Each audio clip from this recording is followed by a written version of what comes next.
Hey, and welcome to Tea with Leigh.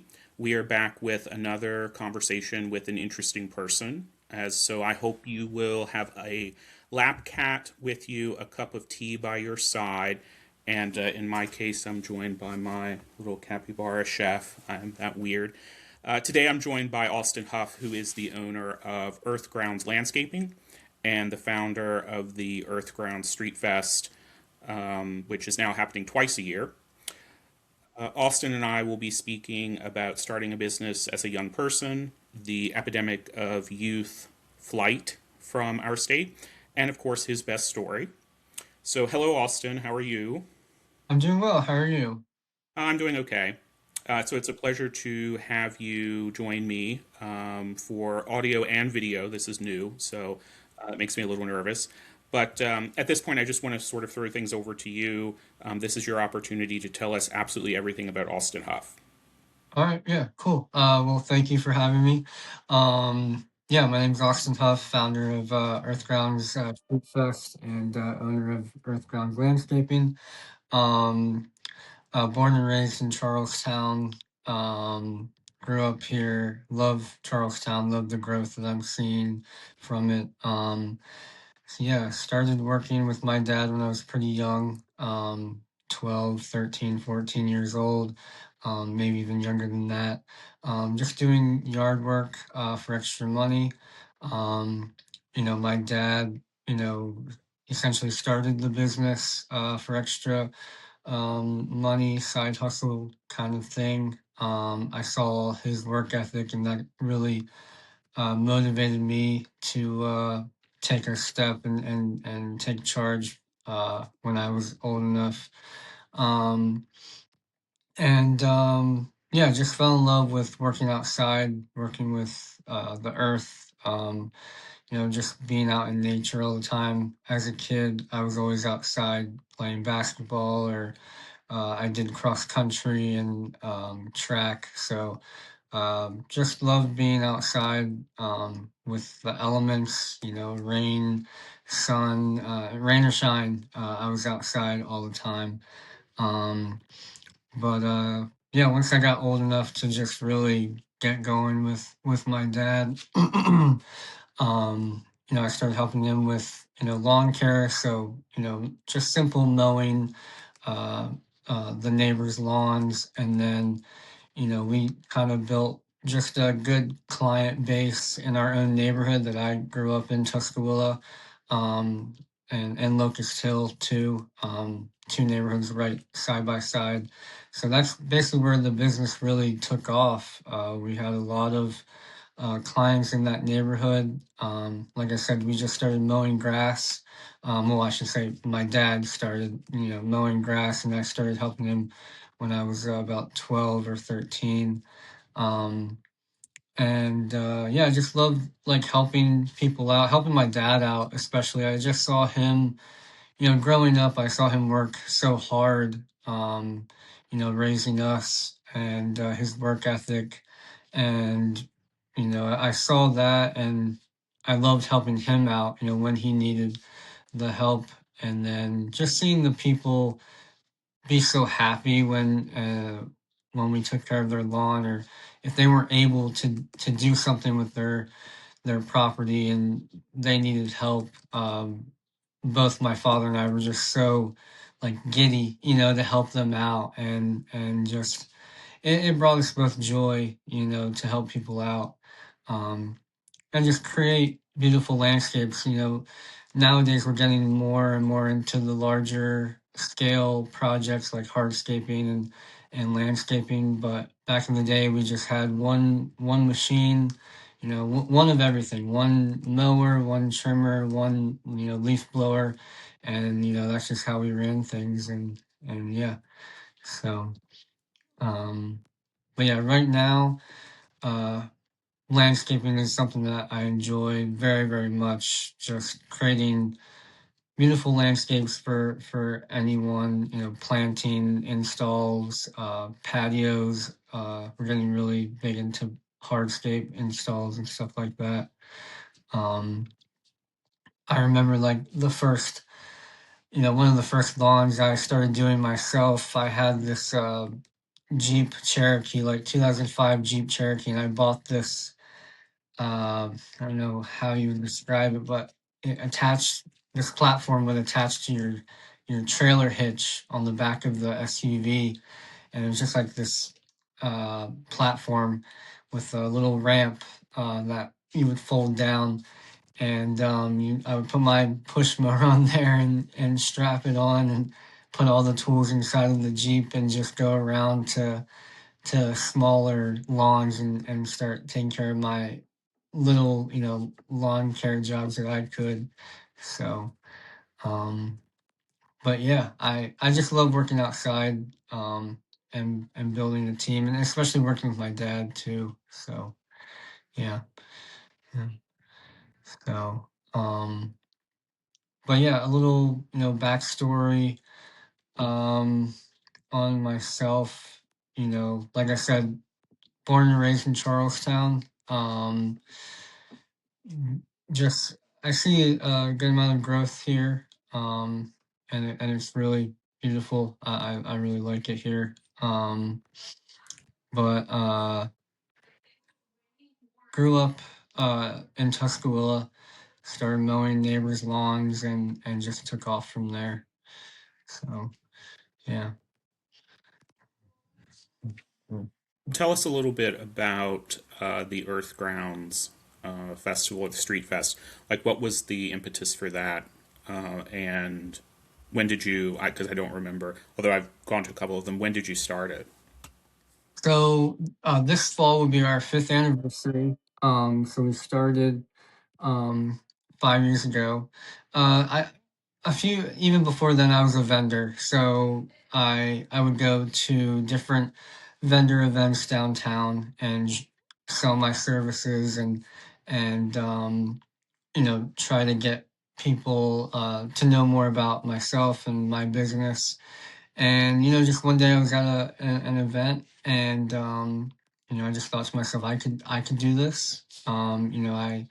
I could bring vendors together and do this myself. So I tried it out. The first year was good. We didn't have any live music. I remember we didn't have a food truck. We just had like a small group of vendors, and then it just grew from there. But I think what really drew me to do it was just bringing people together, and not being kept inside of a box, just because I'm a lawn care landscape company doesn't mean I can't put on my own event, or a festival. Um, and yeah, and it's just community events, bringing people together, seeing people have a good time, and giving these local, artisans and other small businesses a place to sell their goods and services. You know, I like doing that for people, especially when they don't have a store downtown, or they only have an Etsy shop, or just giving them a platform and a place to get their name out there and sell their goods, just like how I started. Being a vendor, and I used to sponsor a lot of events, and now I'm just creating our own events, so it's cool. It's really fun. So, So I want to jump into where, because it is called Tea with Leigh, we talked just a little bit about tea. And so I was supposed to have this amazing iced berry fusion tea, which doesn't look very berry ish. yeah. But I did not add enough ice. So it's actually kind of like lukewarm and it's not great at the moment. So I have failed in that regard. So my question for you, um, are you enjoying tea during this, or are you a tea drinker, or what, when appearing on podcasts, do you typically drink? This is my first podcast. So when appearing on podcasts, I haven't appeared on one yet. So I thank you for having me. Right now I just have my water bottle, but my drink of choice, I'm a big coffee drinker. I love coffee. um, cold brew, lattes, espresso, all of that, just like the classic drinks, you know. I do drink tea from time to time, but I don't really make it myself. You know, if I'm at home, I usually enjoy like a iced latte or something like that. I wish I had one in front of me. So last week, the guest was Jackson Howell, who's from Clarksburg, which is, for those listening, is about 3 hours west of us. And he brought up something which made me sort of consider how West Virginia I am. I mean, I've only ever lived here. Family's been here since 1800, basically. His drink of choice is, when it comes to tea, sweet tea. And I can't stand sweet tea. But everyone I encounter from here, like myself, thinks I'm weird because I don't like sweet tea. So I'm going to put you on the spot. Yes to sweet tea or yes to unsweet tea? I honestly go to unsweet tea. I think sweet tea is sometimes way too sweet. Yes. Um, I love if I'm at a restaurant and I'll just get water with lemon and unsweet tea. That's my go-to. Yeah, for sure. So, See, yeah. it's a Jefferson County thing. I am the person who is horrible in situations where literally, if I'm at a restaurant and I don't eat beef or pork, and the waiter or waitress brings me beef, I don't want to be obnoxious, so I'll just like eat around it instead of saying this is the wrong thing. But from time to time, when I've been desperate and I've had to get unsweet tea from McDonald's, if they give me sweet tea, I'm right back around the drive-through and saying, "No, I'm sorry, I can't have this." Yeah. That's like the one thing. I mean, like I said, they could throw like raw meat in front of me and I would just eat around it. But sweet tea, I can't take. Yeah, especially sweet tea at McDonald's. They like double the sugar in that. Like it is way too sweet. Yeah. Yes. And don't ever, I don't know, the couple times I've gotten unsweet tea and I've gotten lemon, I immediately feel sick later in the afternoon. No. So I don't recommend lemons from McDonald's. Just Okay. forewarned. We Yeah. probably shouldn't go to McDonald's, period, for anything, but just in the grand scheme of things. So I want to ask you sort of a few questions about some of the things that you mentioned in the beginning, but then also sort of expanding on them. So one of the things that we hear a lot of times in West Virginia, and I don't think it's quite as bad in the Eastern Panhandle as it is in other places in the state, but that so many young people are leaving West Virginia. You know, they'll graduate high school or graduate college if they went to college here or trade school or what have you, and they just leave. So obviously, you decided to stay and you decided to run a business here. What was your decision making to do that? And then also, because you went to school here, like a lot of your peers, are they still hanging around? Have they left? Is it kind of 50-50? Uh, all of Yeah. that. Yeah. You know what kept me here was definitely my family and the business. I saw an opportunity to grow the business with my dad. Um, you know, back in the day, my dad wasn't even full time with the business. It was just a side hustle. So once I graduated high school, I didn't go to college. I was like a C average student. You know, I was not great in school. So didn't didn't want to leave, didn't leave for college or anything like that. And I just saw an opportunity to do something that I love, which is landscaping. Um, a lot of my friends moved away, actually, yeah. And I don't, you know, agree or disagree with moving away. You know, there's an entire world out there. You know, I love going to New York and seeing. You know, I love traveling. You know, you don't want to just stay in one place. You know, I'm not saying I'll never move away from here. You know, but this is definitely my home for now. But yeah, a lot of my friends have moved. Um, you know, a few people in New York, Florida, places like that. Um, but you know, my family, They moved here, I think in the 90s or around in the 90s, um, and went to high school to Jefferson. And they didn't move, and they had no uh, want to move. And I'm very family oriented. I love my parents, see them almost every day. So I wanted to stay around them. Uh, and I love Charlestown, and I think this is one of the best places in West Virginia, in my opinion, um, because I love going to DC. It's only about an hour and a half away. The beach is pretty close. New York is only 4 hours away. Um, so yeah, I really like this area for sure. It always astounds me to think that we can get to New York faster than we can Charleston, West Virginia, Yeah, which right. seems, I mean, I had never been to Charleston before high school because I went with some like over the summer youth and government thing. That was the first time I'd ever been to Charleston. Just because it is, I mean, so far away, and I guess it's a little more easy to get there now with the interstate. And I don't want to think about what it must have been like before the interstate was there, but Yeah, it's just weird to think that we can get so many other places so quickly yeah. rather than Charleston or some other parts of the state. So, have there been any challenges that you've encountered or advantages to being relatively young and running this business here? So, challenges or advantages? Um, challenges for sure.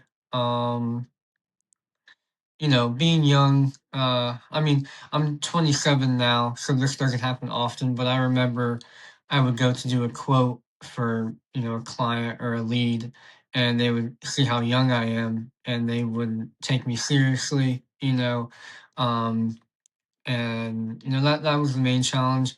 I had to definitely teach myself how to run a business. My dad taught me how to do the work, and perform the services for people, but to run an actual profitable business, I'm still learning that, and it is probably the biggest challenge. um, and I have a good story about that later on, about the challenges of that. um, the advantages, I mean, just proving to people that you can grow a business, when you're young. I wish I started a lot earlier. I wish I invested my money a lot more in high school. I remember in high school, I I I loved like clothes and shoes and stuff. So all the money I would get, working, I would just, buy clothes and shoes. But uh, I wish I invested my money into the business more and took it seriously more back then. Um, but yeah, the advantages, especially a huge advantage was my dad for sure. Just showing me what good work ethic is, and showing me how to do a good, proper job and taking care of your clients properly. So, and being nice to people and treating your clients, properly as well. Yeah, yeah. Well, I mean, I don't think we mentioned it, but I mean, you did for a while when I had my parents' house, mow for me and, appreciated that and was consistently telling people, there's this guy who mows my lawn who, like, I wasn't sure how old you were. So I was like, I don't know, he could be 19, he could be like 23, but, amazingly polite, amazingly efficient, and, at least outwardly doesn't judge me for being like, someone my age who, acts like they're 14 sometimes. But going along with what you said about, you would go somewhere to give an estimate and people might be like a little like, oh, you're on the young side. Uh, for all of my life, including now, I still think that if I go into like a real store, like when I bought my car, they're going to be like, what's this kid doing in here? Like, where are his parents? I mean, obviously that's stupid because like my hair is gray, I've got a huge bald spot. but still I have that lack of confidence, I guess, about people thinking like, well, there's no way he's an adult, so why would he be here? And you have the opposite. I mean, you're like actually out there doing adult stuff, and you know, doing it well, and people are hiring you, and instead I'm like, I can't. People are going to think I'm 12, which I is still silly. feel like the young guy. Like I still feel like a kid sometimes too. Like today I was in the bank. I got approved for some financing for new equipment, and I'm like, I still feel like a teenager. Like yeah, it's crazy. And I still have some like tendencies to to be a kid. So Well, I mean, I'm sitting here with this thing, so yeah, I've got this right here, and yeah, you're out buying, or you were out buying clothes and shoes. Now you're buying stuff for your business, but I'm still spending my money on this. So, uh, you know, uh, but I think I think it's good. I'm happy that I still feel like I have a degree of at least thinking like a teenager or a kid. Otherwise, I mean, life could just crush us, and the amount of depressing and bad stuff that's happening. So it hasn't totally gotten me down. So you've sort of, and you talked about this some, have become a regular fixture in Charlestown, either sponsor and beyond, sponsoring events, holding the Earthground Street Fest. I know I frequently see Earthground's landscaping when Charlestown Now is having events and so forth. Why did you decide to get that involved or be that supportive in what's going on in Charlestown when there are plenty of other businesses run by people who grew up here who probably could afford to do a sponsorship and just choose not to. So what really drew you to that? yeah. It it definitely my thought process was obviously you know, good karma, benefiting from being a sponsor in these events. Um, but I just see a lot of growth in Charlestown. Um, I have a couple friends that work for the city of Charlestown now that I've, built relationships with. Um, and yeah, it's just community events, bringing people together. I enjoy that a lot. And being a part of something other than just getting my hands dirty on a landscape job, being a part of the community. Um, you know, brings me a lot of joy. We don't have like a shop downtown. We don't have an office downtown. We don't have a store downtown. So that was my way of getting into the community and telling more people, hey, we offer these services. We can help you with this, your lawn care, landscape, hardscaping needs. So, and I just, like I said before, even though you own whatever business you own, you can do whatever you want with that business. You know, I don't like being put into a box. Don't be surprised if there's an Earthgrounds 5K run slash walk, in the works. Don't be surprised if there's, a Earthgrounds cafe, in the works or a restaurant. I I have a lot of ideas that I want to execute on, and landscaping is not the only thing that I enjoy doing. I like doing a lot of different things, and so um, yeah, just helping the community out too, helping these events grow and flourish.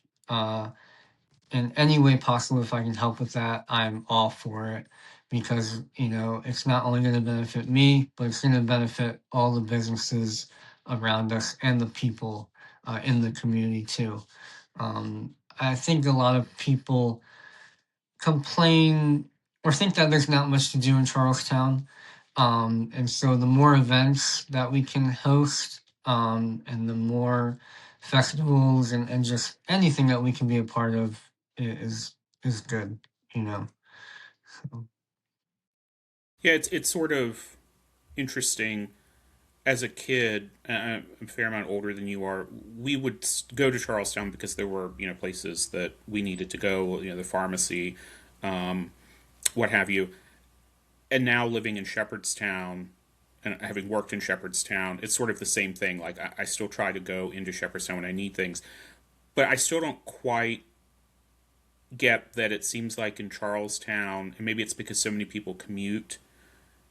It seems like there isn't as much organic support for some of the businesses amongst the people who live in Charlestown. So I think it's great that people who have businesses that may not have brick and mortar spot are offering these opportunities for community events like the Earth Grounds Street Fest to try to bring more people in, because there still is a lot in Charlestown, whether you are in downtown proper or looking at the larger footprint of Charlestown. So Yeah. it's Yeah, interesting. we definitely lack in like I wish we had more restaurants. I'm not gonna lie. I wish we had more places to eat. But it's growing, and if I can be a part of that, and if I can help that in any way possible, I'm all for it. You know. If you can bring an Indian restaurant to Charlestown, I'll be I exceptionally. know. I know that is a lot of people have mentioned that. My girlfriend and I love Indian food. And we have been trying to advocate for that for about a year now. So I would definitely pass that info on to the city for sure. So, There used to be one in Shepherdstown when I was a kid. I don't remember it, but I think that was the closest we had. Which I don't know. I always find interesting that we have other. I guess we don't now, but well, we do. We have multiple Thai restaurants. We have multiple Chinese restaurants. We have multiple uh, Mexican and South American and Latin American restaurants, but no Indian restaurant. I don't know. We'll work on that. yeah, yeah. So, one piece of feedback that I got from some folks who listened to the last episode is that I didn't ask enough fun questions. So, I will ask a couple of fun questions. So, I'm going to put you on the spot because I didn't share these ahead of time. So, I'm going to sort of go into the comments that I received with some draft questions to pose. And one of them is, what is your favorite movie?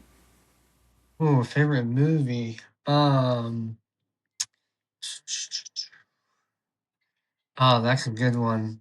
Um, I like The Departed with Leonardo DiCaprio and I think Matt Damon's in that, Mark Wahlberg. The Departed is good.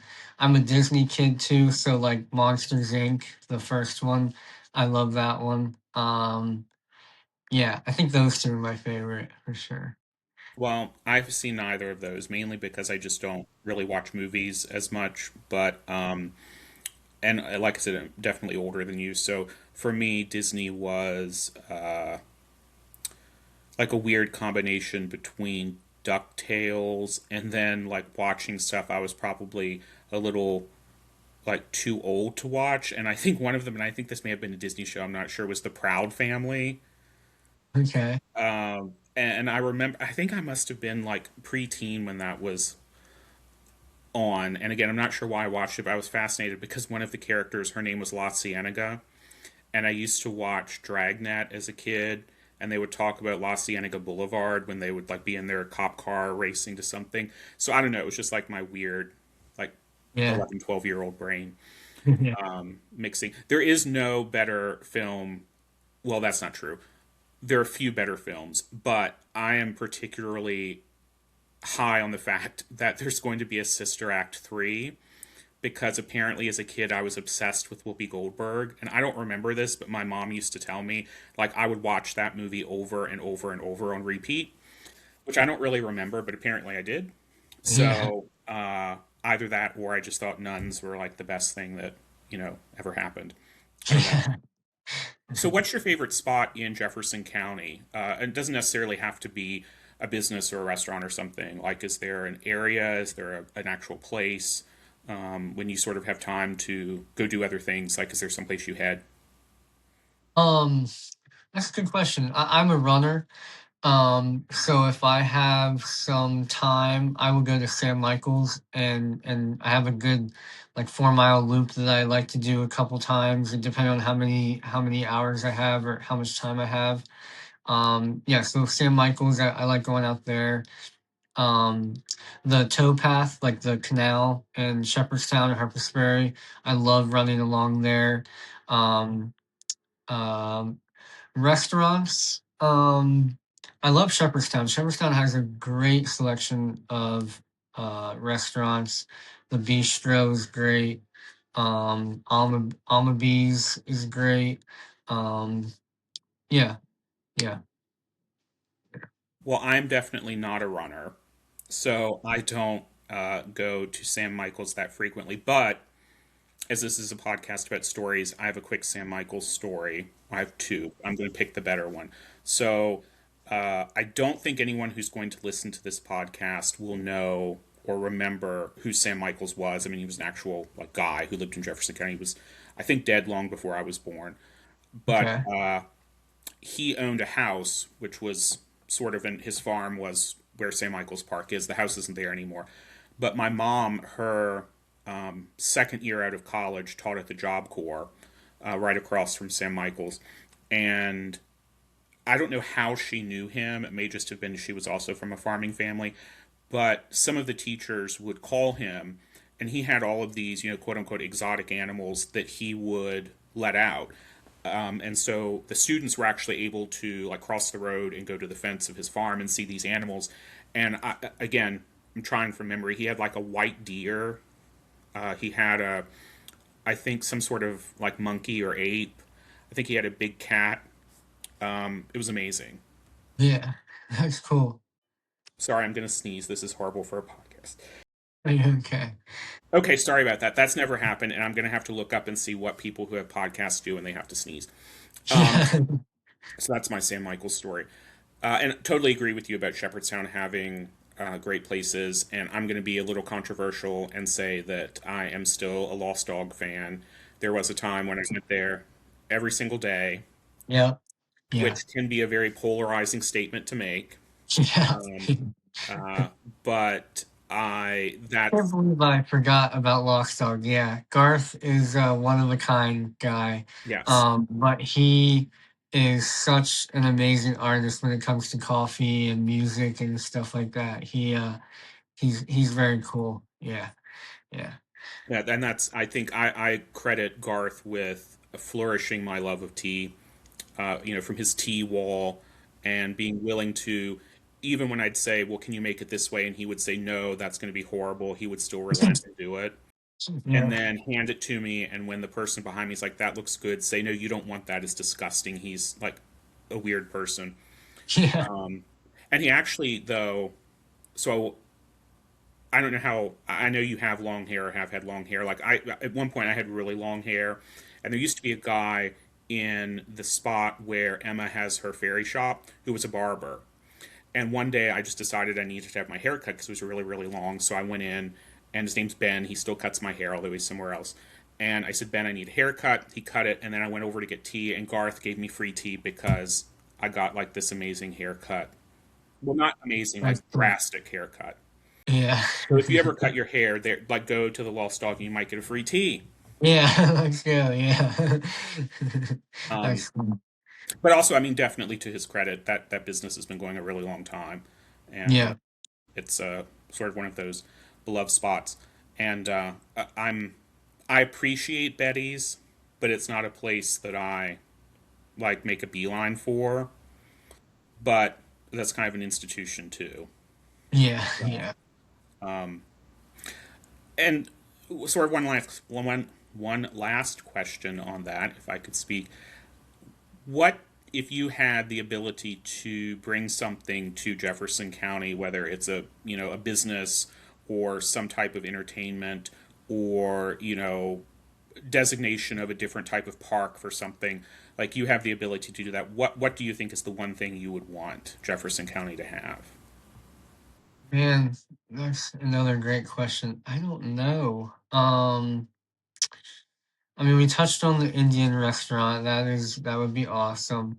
Um, this is probably could be a debate, but like a Chipotle would be would be amazing, you know. But Ortega's is downtown, and we love Natalie at Ortega's. But oh man, I'm not sure. I would say an Indian restaurant, to be honest. I'm gonna say just Indian restaurant for sure. Yeah. I love Ortega's, and for a long time I didn't like Chipotle, and I don't know how I got on it to the point where I'll I go there because sometimes I like it, and oftentimes, I mean, I don't know if you find this, but and I'm not opposed to Jefferson County remaining this way, but sometimes you have to go to like Hagerstown or Winchester or Frederick to get something you can't get here. And part of me likes that because it still makes us kind of a rural community, and I don't mind, the drive over. I know there's some people who would prefer we have it here. Anyway, but I found myself in places that have like a Chipotle or a Cava. I don't know if you've ever been to Cava, but yeah, I Yep. love Cava. Yeah. And then this is my like kind of weird one, Nando's, which has Mm-hmm. peri peri chicken. Yep. I went to when I was in England the first time. I went to a Nando's, which is like a huge thing there, and it's like, why don't we have these in the U.S.? And then I figured out we do. Closest one is in Ashburn, but if we had to have another chain restaurant, any of those three would be Yeah. phenomenal for me. I would like a good bar, like a nice classy bar. Mm. I love like a nice margarita sometimes or an old fashioned.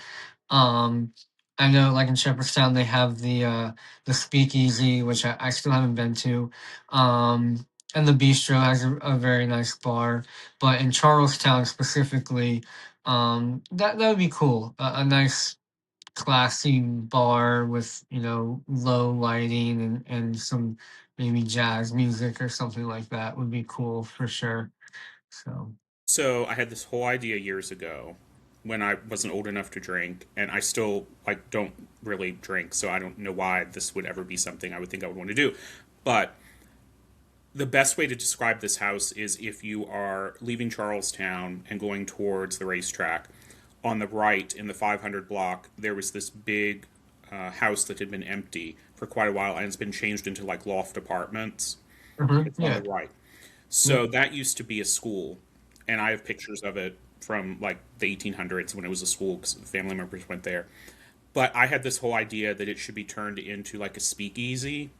Yeah. So like the first floor would be, like you said, kind of a really nice bar and sort of restaurant, and then the second and third floor would be like an at the time we wouldn't have called it an Airbnb, but like an Airbnb. And I had this whole idea, and I went so far as to like make this list of like very pretentious names for drinks that related to Jefferson County history. And I think my parents worried about me for a little bit because I was like spending a whole day like powering through this is what's going to happen. And of course, none of that happened. But I often used to think that like what you just said would be an amazing thing to have in Charlestown, or and I know this would never happen, but if somehow the caverns could be Yes. opened up again. That's so funny. I was about to bring that up. Yeah, that Yeah. would be really cool. Yeah. Yeah. I know it's a whole safety thing, but that would be a very interesting both tourist attraction, but also thing for locals. Right. So, even though I've told a bunch of stories, we're sort of at the point where I'm going to tell my longer story, and I hope this is a good one because last week I was told that it was an okay story by a couple of listeners, but that I have better. So, this is for those folks, and I have to read it or I'll get it mixed up. So that's why I'm not making eye contact with the screen for those who are watching. I promise there's not like something fascinating on this side of my room. So, this week's story is a little weird, but one in which I hope folks will find some humor. I went to a very small Catholic high school and made a group of friends with whom I'm still in contact, at least semi regularly, to this day. For the purposes of this story, we'll give the three main characters alternative names. There's Babs, her teenage daughter Chanel, and Tuffy. And I went to school with Babs and Tuffy, and before anyone says it, Austin or anyone else I know, it seems totally impossible that I'm old enough to have gone to school with someone who has a teenager. And this is where I use my editing skills to insert a laugh track for that, which actually I don't have great editing skills, but it'll be fine. So Babs has and so I should say the reason I'm telling this story is because that professionally, landscaping. So this is my landscaping story. Babs has an almost manic need to routinely trim the hedges at their homes, and they have a couple of properties. No one else is allowed to touch them, and if it isn't done regularly, she will go into fits of absolute panic that involve a moderate amount of swearing. And I will point out that my mom was an avid gardener. I mean, she had someone who came to the house, helped with the gardening, but she preferred sort of naturalistic style to manicured. So, to each her own. I'm not saying that what Babs is doing is wrong. It's just it's a little foreign to me that you have to trim hedges every Monday at 10 a.m. or the world's going to end. And again, not judging, but I'm just saying we're on opposite sides of that pendulum. Anyway, somehow a storyline appeared in our friend group that suggested Babs has a great affinity for power tools and lawn tools. So much so that she would start a chainsaw in her house just to rev the engine 4 or 5 times for no reason. And again, that's just a story. As far as I know, she doesn't actually do that yet. But so the story then evolved to include the fact that Tuffy found great satisfaction and fascination with seeing her operate lawn equipment and power tools. So much so that her teenage daughter Chanel decided that she was going to hide behind the family's minivan the next time her mom was trimming the hedge and secretly recorded her doing it and then texted the video to Tuffy, which he found hopefully great joy in the surveillance footage of her trimming hedges. And again, that's a very weird story. It doesn't really go anywhere. Half of it isn't true because, like I said, the storyline just popped up. We're a very odd group of people and we sort of invent these stories for one another. The whole part about having to have the hedges trimmed at a certain time so they look a certain way is absolutely true. And I don't know. At this point, I haven't talked with her in a day or so. Maybe she is like revving chainsaws at, 9 a.m. in the house just because why not? Yeah, It's well, America. It's free. So, as I said, why this story? Two reasons. First, one should always keep in touch with friends from school, which I'm a firm believer that, if you have good friends from, middle school, elementary school, high school, college, whatever, you should stay in touch with them. And then second, it's the only remotely interesting story I have that involves landscaping in any way, other than like, trying to help my mom when I was a kid and failing miserably because I can't dig a hole in a straight line or straight down, rather. I have horrible asthma, so I can't really mow grass without, feeling like I'm going to die. Oh, and then I should mention this sort of pre story that I was going to mention, and I doubt you remember this because you have a very full life. But at one point, after a snow, I did get my car stuck in my backyard down a hill, and I couldn't get it back up. And I thought, what do I do? And I thought, well, Austin's got a big truck, and he plows. I'll text Austin and say, hello, could you possibly pull my car out of like the ditch behind my house because I tried to drive it down to the basement to load up stuff in the snow.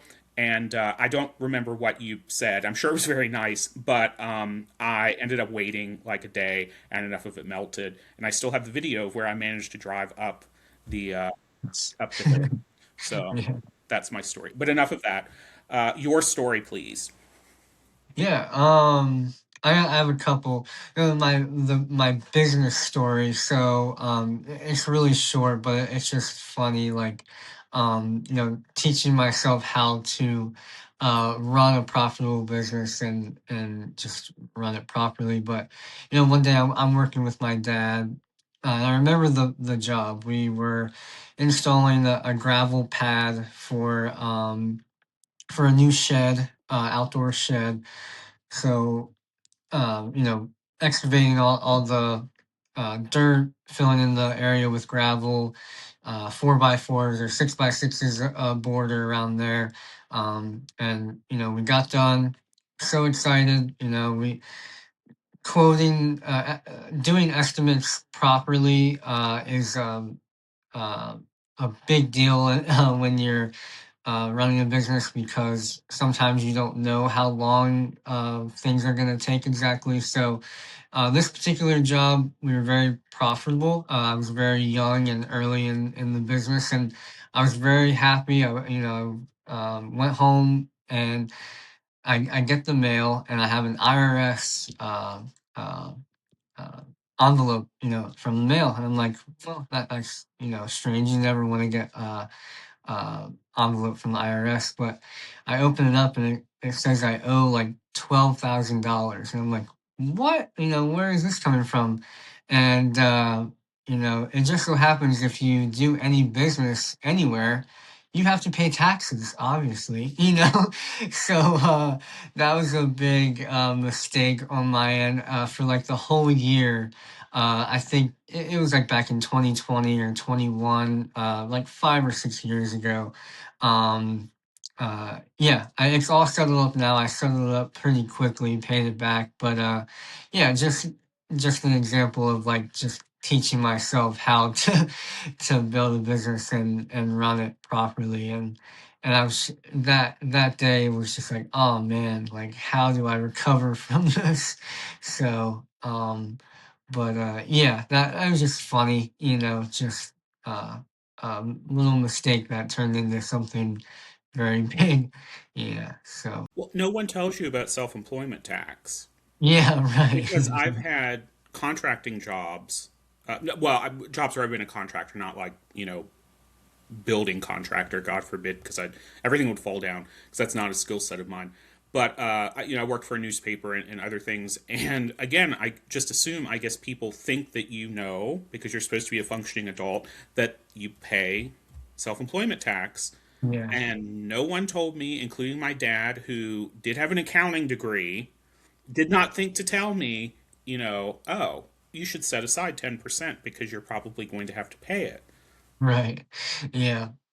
Yeah, and I like my immediate was response was like, blame my dad, like, why didn't you tell me? But like it was all my fault, and now I understand why people wanted to pay me cash, first, back then, and not with a check. But yeah, and another story, I was growing up, and when I was younger, again, very short story, but it's just it's instilled in my brain. I was over at my grandparents um, with my aunt and my dad, and for some reason, there was a black snake in the yard, and we had to kill it. I don't know why we were killing it, but we were like trying to kill it with this pitchfork, and we're like battling with it, and it's wrapped around this pitchfork, Mm. and yeah, um we finally, kill it or whatnot. But we look down at the driveway, and all of a sudden there's a horse in the driveway, like just a random horse, like two of them. And it like I'm not a horse guy for some reason. I don't like horses, and especially when I was younger, and I just freak out. And they just start running up the driveway. We had a long driveway, and I remember it just like ran right past me, like just I felt the wind from it, and it was just like looking back at it, it's funny now, but it was like so weird and like scary back then. So, and then apparently it just got loose from a farm, down the road, and it found its way to my grandparents. But Mm. yeah, that's my funny little story. So, yeah. Well, I love horses, but and I understand that black snakes are beneficial to us, but I'm sorry, if there's a snake in the house, you just have to burn it down and move away. There's just like no recovering from that. I can't. I cannot cope with snakes. I don't have a snake story or a horse story, but I have a very quick, unexpected animal story that I will mention very briefly, which is kind of juxtaposes a little bit with your horse story. So, both my parents grew up on farms. I did not. But for some reason, they decided to do a butchering when I was like 5 or 6 of hogs, of pigs. Again, I don't really know why.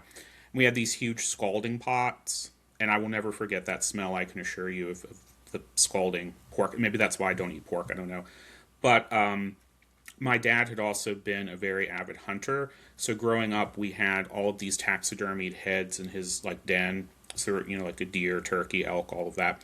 And as a kid, I loved animals and I hated hunting, but I was also weird. So I would like if I could like want to pet like the taxidermied deer because like it was a real deer and I like animals. So I don't know if you know and if listeners know, but when you taxidermy an animal, you put glass eyes in it. They're not like Hmm. the real eyes, obviously. So, as like a 5.5 year old, 6 year old, I assumed that all animals had glass eyes. So there was this like pig that was completely dead that was lying there waiting to be. I don't know if they cut it up first and then scalded it or what. Anyway, and why I was even there, I don't know. But I went up to this like pig carcass and touched the eye, and it was so squishy, and like my finger went right into it. I was Yeah. traumatized and started just Yeah. like screaming. And I guess at that point, my parents may be worried that I had some sort of like, I don't know, intellectual deficiency that, even at that age, that I thought it was appropriate to stick my finger in the eyeball of an animal, even though it was dead. But I swear I thought that it had glass eyes and it didn't. So that's my terrifying story. That's my horses running by me story. It's Yeah. poking a dead pig in the eye. It was awful. Thank God they Yeah. never butchered again after that. And I could. Oh, one more quick, really like brief one, and then I promise I'll shut up about stories. The second date, my parents. No, the first. Right after my parents got married, the first hunting season, because my dad was a hunter, he asked my mom if she would help him dress the deer. And again, she grew up on a farm. She thought he meant he was going to have it butchered and then like packaging all of the meat to freeze it or whatever. He actually meant like hold the deer's legs after he like brought it up Yeah. while he was doing anyway. So that was way too much for her, and she never did anything involving his hunting again. And I don't understand, like, this entire episode now, it sounds like I'm the worst person for animal rights because all I talked about is bad stuff involving animals. And I don't eat beef, I don't eat pork. I love animals. I don't wear fur. Um, Yeah. I just, I don't know. It took a turn. Yeah. So anyway, want to offer you again an opportunity. Sort of, this is your call to action, like particularly for your upcoming Street Fest. Can you give us like the time, the date, the location, and what can people do? What should they expect? How can they support it? Yeah, so Saturday, May 16th, from 11 to 5, Earthground Street Fest. We're gonna have about 20 to 25 different vendors, local artisans, small businesses, food trucks, live music, two different live music bands, Andrew Copenhaver and Mix Miracle Medicine. Um, and two amazing artists slash bands. The food trucks are Simply Smoothie, Taste of Philippines. There's a bubble tea vendor as well, cotton candy, um, and there's one oh Sustain. Sustain will be there as well, and we'll have a full bar. The 1786 bar from Charlestown Now will be popping up. So yeah, starts at 11, goes until 5. Charlestown is a very like early like people start showing up at like 10:30 while people are still setting up their spaces, and yeah, it's just funny, like people like to show up a lot earlier than we start, but yeah, it's on North Charles Street, in Charlestown. um, so yeah, it's our first spring market, but we this is our like fifth or sixth event so far. This fall will be our fifth anniversary for the fall event.